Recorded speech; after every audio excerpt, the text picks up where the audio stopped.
Hello dear student, Indian public higher secondary school Bhairav Chauraha Titla Kushinagar के online classes में आपका स्वागत है।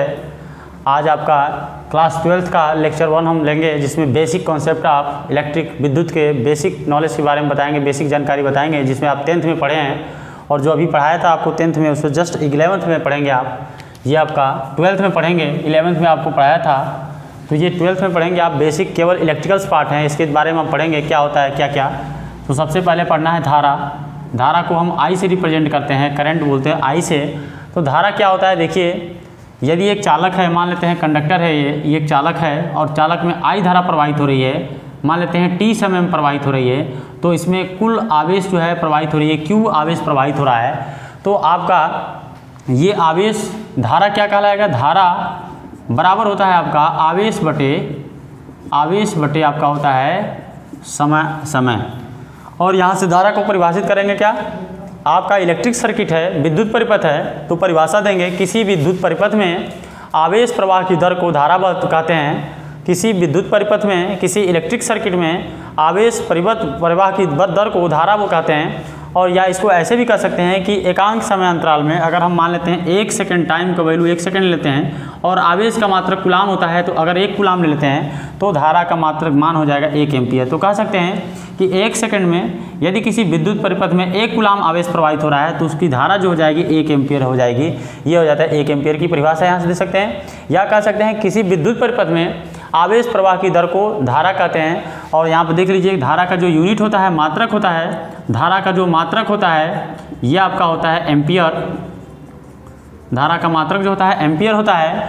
और इस एम्पियर को मेजरमेंट करने के लिए किस इंस्ट्रूमेंट्स का उपयोग करते हैं, आप देखे होंगे घर पे स्टेबलाइजर रहता है, उसमें देखिएगा धारा का मात्रक एम्पियर होता है। एम्पियर को मापने के लिए हम ए मीटर का उपयोग करते हैं, मीटर भी पढ़ते हैं और इसको ए मीटर भी पढ़ते हैं। तो आपका उसको मापने के लिए ए मीटर का उपयोग करते हैं या मीटर का उपयोग करते हैं। तो सबसे पहले देखेंगे धारा क्या होता है। किसी विद्युत परिपथ में आवेश प्रवाह की दर को धारा कहते हैं। और धारा का जो मात्रक है तो आपका होता है एम्पियर होता है। और एम्पियर को मापने के लिए किस इंस्ट्रूमेंट या किस यंत्र का उपयोग किया जाता है, मीटर का उपयोग किया जाता है। ये आप इतना देख लिए। अब देखिए, अब यहाँ पर आप देखेंगे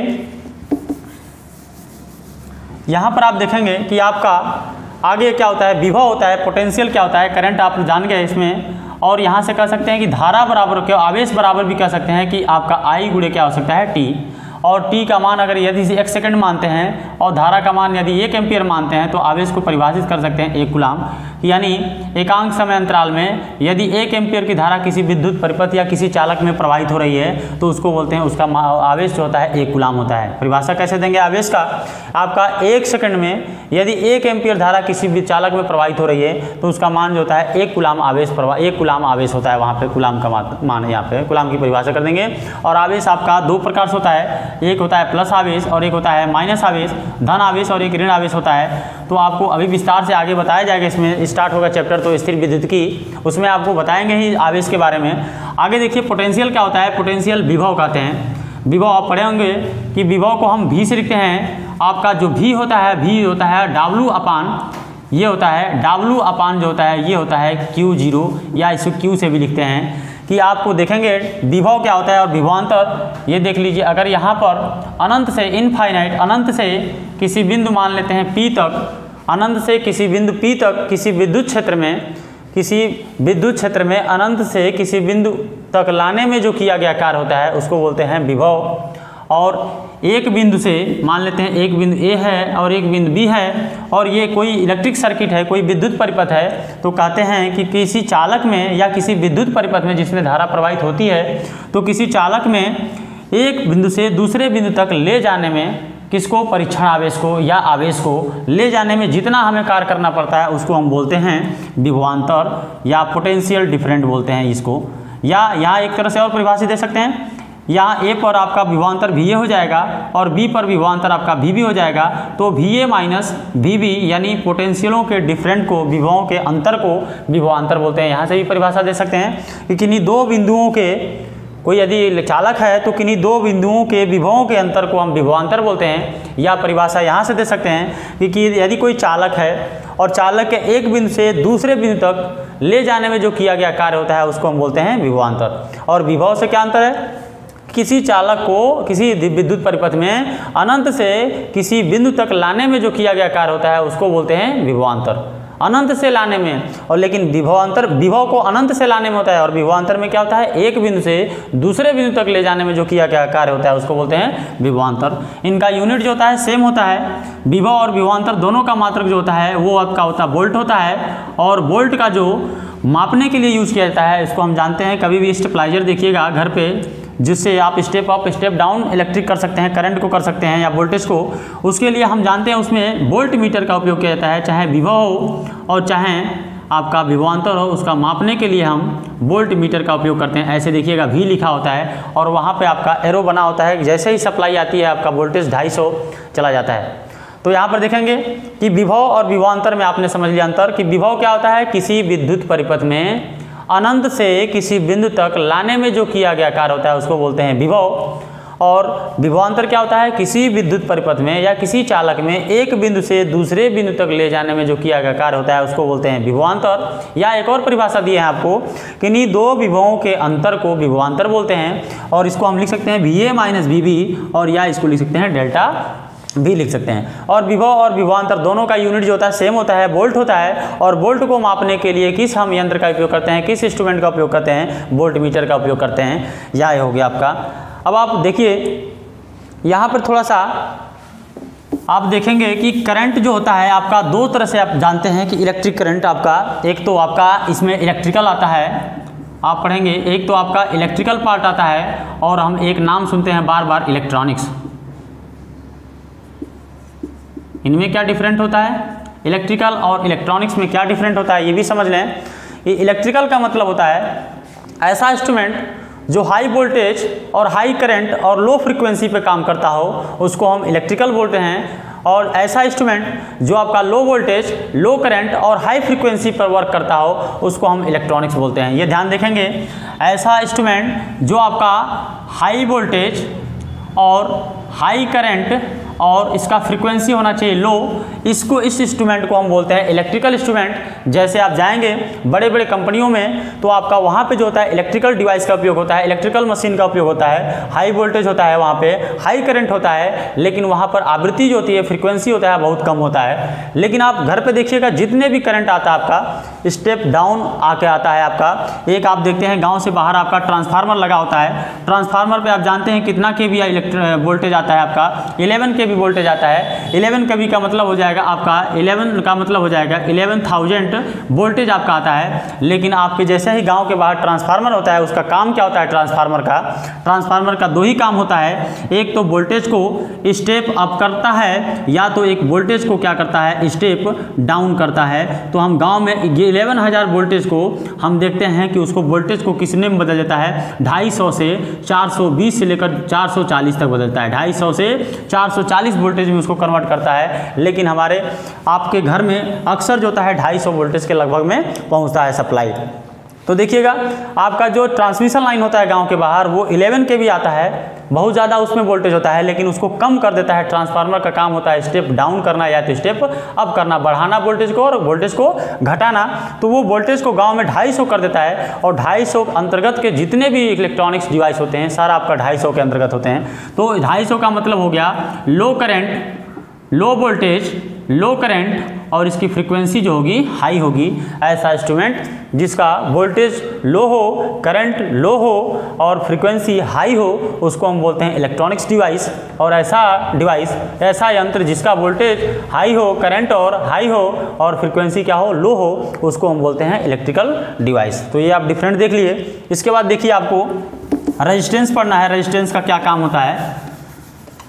देखिए रेजिस्टेंस आपको विभव हो गया, विभवांतर हो गया। अब आपको रेजिस्टेंस बता दें, प्रतिरोध क्या होता है। आप जानते हैं कि घर में या बाहर भी आपको कहीं रेजिस्टेंस का मतलब होता है किसी विद्युत परिपथ में अगर मान लेते हैं धारा बह रही है, आई करंट फ्लो हो रही है, बहुत ज़्यादा फ्लो हो रही है, तो रेजिस्टेंस का काम होता है कि ये धारा को कहता है अवरोध उत्पन्न करता है, धारा के बहने की दिशा में अवरोध उत्पन्न करता है, यानी रोकने का काम करता है, इसलिए इसको बोलते हैं प्रतिरोध।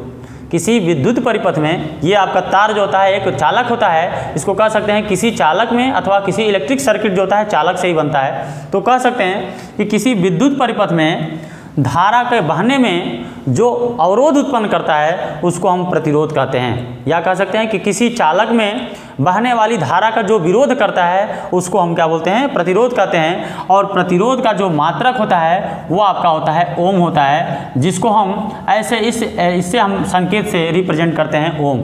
तो आपका प्रतिरोध हो गया कि किसी विद्युत परिपथ में बहने वाली धारा का जो विरोध करता है उसे हम प्रतिरोध कहते हैं, रेजिस्टेंस कहते हैं। और रेजिस्टेंस का मात्रक जो होता है, यूनिट होता है, ओम होता है। इसको ऐसे रिप्रेजेंट करते हैं। लेकिन इसको मापने के लिए हम कौन से डिवाइस का उपयोग करते हैं, आपका ओम मीटर होता है। ये ध्यान देंगे, ओम मीटर होता है। जैसे वोल्ट को मापने के लिए वोल्ट मीटर, उसी तरह ओम को, रेजिस्टेंस को मापने के, रेजिस्टेंस का मात्रक ओम होता है और ओम को मापने के लिए ओम मीटर का उपयोग करते हैं। तो ये ध्यान देंगे आप। एक बार और देखिए, ओम प्रतिरोध क्या होता है, किसी चालक में बहने वाली धारा का जो विरोध करता है उसे हम प्रतिरोध कहते हैं। प्रतिरोध का मात्रक ओम होता है और ओम को मापने के लिए ओम मीटर डिवाइस का उपयोग करते हैं। आगे चलिए, ओम्स लॉ पढ़े होंगे आप 11th या 10th में पढ़े होंगे। ओम्स लॉ क्या होता है, तो 10th में ही पढ़े होंगे। ओम का नियम क्या होता है, तो आप एक चीज़ देख लीजिए। ओम का नियम क्या होता है कि यदि कोई चालक है, मान लेते हैं चालक का मतलब आपका कोई तार है और मान लेते हैं तार में सप्लाई बह रही है, आगे मान लेते हैं धारा इसमें आई बह रही है और इसकी सप्लाई वोल्टेज मान लेते हैं भी है।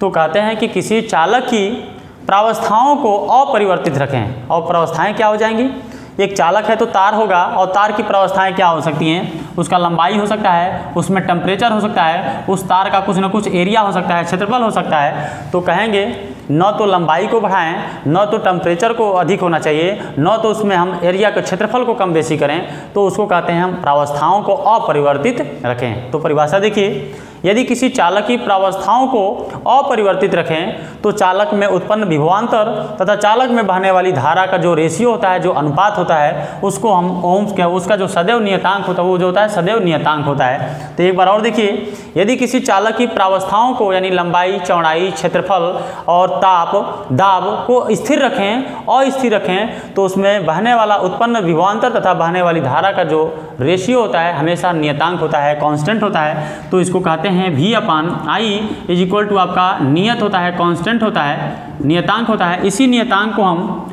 R से रिप्रेजेंट करते हैं, जिसे हम ओम का नियम कहते हैं। तो देखिए एक बार और, यदि किसी चालक की भौतिक प्रावस्थाओं को अपरिवर्तित रखें तो उस चालक में उत्पन्न विभवांतर तथा उस चालक में बहने वाली धारा का जो अनुपात होता है सदैव नियतांक होता है और इसी नियतांक को R से रिप्रेजेंट करते हैं। तो V/I is equal to R, इसे हम ओम का नियम कहते हैं। आगे चलिए, रेजिस्टिविटी क्या होता है। रेजिस्टिविटी को बताने से पहले आपको बता दूं कि शॉर्ट सर्किट आपका हम नाम सुनते हैं, लघु पथन। शॉर्ट सर्किट का नाम सुनते हैं जिसको बोलते हैं लघु पथन। गांव में अक्सर देखते होंगे घर में कि दो फेज आगे आपस में टकराते हैं, तो यहाँ पर क्या उसका मतलब होता है, कहते हैं तार सट गया होता है। तार सट गया तो करंट जो होता है उसमें इतना ज़्यादा हो जाता है कि रेजिस्टेंस काम करना बंद कर देता है, रेजिस्टेंस रोकना बंद कर देता है। इसलिए हमारे घर के जितने इंस्ट्रूमेंट होते हैं वो सारे जो होते हैं हमारे क्षति हो जाते हैं। और इसके लिए हमें आजकल एक लेटेस्ट वर्जन आया है, जानते हैं कि MCB, आप जानते हैं मिनिएचर सर्किट ब्रेकर, सबके घरों के बाहर मेंस पर लगा होता है। ये जैसे ही आपका कहीं शॉर्ट सर्किट होता है घर में तो MCB जो होता है ट्रिप कर जाती है। और MCB ट्रिप करने का मतलब है हमारे घर के इंस्ट्रूमेंट जो होते हैं सेफ बच जाते हैं। अगर जिसके घर में MCB नहीं लगा होता है तो घर की सप्लाई मेंस से घर में जाता है, चाहे LED हो, चाहे प्रेस हो, चाहे कूलर हो, सारे डिवाइस को आपका नुकसान कर सकता है। तो इसलिए घर के बाहर आप मेंस पर देखे होंगे MCB लगा होता है, जिसका फुल फॉर्म होता है मिनिएचर सर्किट ब्रेकर। और इसमें ब्लू कलर का एक बटन होता है, वो अपने आप जो होता है ट्रिप कर जाता है जैसे ही करंट होता है। तो जैसे दो तार है, दोनों तार आपस में जब टकराएंगे तो ओम के नियम से समझ लेते हैं V/I is equal to R होता है। यदि आपका दो तार आपस में टकराते हैं फेस टू फेस तो शॉर्ट सर्किट होता है, लघु पतन होता है। लघु पतन का होने का मतलब यहाँ रेजिस्टेंस इतना कम हो जाएगा कि धारा बहुत बढ़ जाती है, धारा इतना बहने लगती है ज़्यादा कि रेजिस्टेंस का मान 0 हो जाता है। रेजिस्टेंस काम करना बंद कर देता है और रेजिस्टेंस का ही काम होता है कि बहने वाली धारा का विरोध करना। तो इसलिए अगर करंट ज़्यादा हो जाएगा तो आपके इंस्ट्रूमेंट्स जो घर के होंगे वो आपके क्षति हो जाएंगे, एडजस्ट हो जाएंगे। तो ये देखेंगे ध्यान से कि शॉर्ट सर्किट का मतलब होता है वहाँ पर रेजिस्टेंस का 0 हो जाना और करंट का अधिकतम मान हो जाना, इसलिए हमारा क्षति हो जाता है वहाँ पर इंस्ट्रूमेंट। अब देखिए लास्ट आपका है रेजिस्टिविटी। तो रेजिस्टिविटी जो होता है इसको हम रो से दिखाते हैं, प्रतिरोधकता को रो से दिखाते हैं। और रो को दिखाते हैं तो ये उसको बोलते हैं प्रतिरोधकता, ये रेजिस्टिविटी होता है। तो आपका रेजिस्टेंस जो होता है R बराबर होता है rho into L upon A होता है। यदि कोई चालक है जिसकी लंबाई मान लेते हैं A है और इस चालक यानी तार की लंबाई, तार का जो क्षेत्रफल एरिया जो है, इसको अगर मोड़ेंगे तो उसका कुछ ना कुछ एरिया होगा, A मान लेते हैं। और इसमें बहने वाली धारा का जो विरोध करेगा, ये मान लेते हैं धारा अगर बह रही है तो इसका विरोध करेगा, तो उसको हम मान लेते हैं रेजिस्टेंस R मान लेते हैं। तो इसका रेजिस्टिविटी जो होता है ये होता है। तो रेजिस्टिविटी का हम परिभाषा कैसे देंगे, रो इज इक्वल टू आपका हो जाएगा R into A upon L हो जाएगा। यदि हम यहाँ से परिभाषा दें तो यदि लंबाई, हम तार की लंबाई 1 मीटर मान लेते हैं और उसका क्षेत्रफल जो होता है 1 वर्ग मीटर मान लेते हैं, तब उसके प्रतिरोध का मान कितना होगा 1 ओम। तब वहाँ पर उसका रेजिस्टिविटी कितना हो जाएगा 1, और रेजिस्टिविटी का मात्रक जो होता है ओम मीटर। रेजिस्टिविटी का मात्रक कितना होता है ओम मीटर। तो देखिए इसके सूत्र से ही परिभाषा देंगे। यदि किसी चालक तार की लंबाई 1 मीटर हो तो उस पर अनुप्रस्थ काट का क्षेत्रफल 1 वर्ग मीटर स्क्वायर, उस पर प्रतिरोध का काम करने वाला कितना होगा 1 ओम होगा। यहाँ पे देखिए यदि किसी चालक तार की लंबाई 1 मीटर रखा जाए तो उसके अनुप्रस्थ काट का क्षेत्रफल अगर 1 वर्ग मीटर होता है और तथा उसके प्रतिरोध का मान 1 ओम होता है, तो वहाँ पर रेजिस्टिविटी जो कहलाएगा 1 ओम मीटर कहलाएगा। या कह सकते हैं कि किसी चालक का रेजिस्टिविटी जो नहीं, प्रतिरोधकता जो होता है 1 ओम मीटर तब होगा जब उसके प्रतिरोध का मान 1 ओम तथा उसके अनुप्रस्थ काट का क्षेत्रफल 1 वर्ग मीटर तथा उसकी लंबाई कितना हो 1 मीटर हो। तो यहाँ पर ये आपका प्रतिरोधकता हो जाएगा। प्रतिरोधकता का मात्रक आपको बताया हूँ कि देखिए यहाँ से निकाल लेंगे। प्रतिरोध का मात्रक होता है ओम, और क्षेत्रफल का मात्रक होता है वर्ग मीटर, और लंबाई का होता है आपका मीटर होता है। तो 1 मीटर से यहाँ से मीटर कैंसिल आउट हो जाएगा, तो इसका मात्रक हो जाएगा ओम मीटर। ये हो जाएगा रेजिस्टिविटी का मात्रक हो जाएगा, ये आप देखेंगे। चलिए बेसिक में इतना ही रहेगा, अगला लेक्चर आप अगले दिन देखेंगे। धन्यवाद।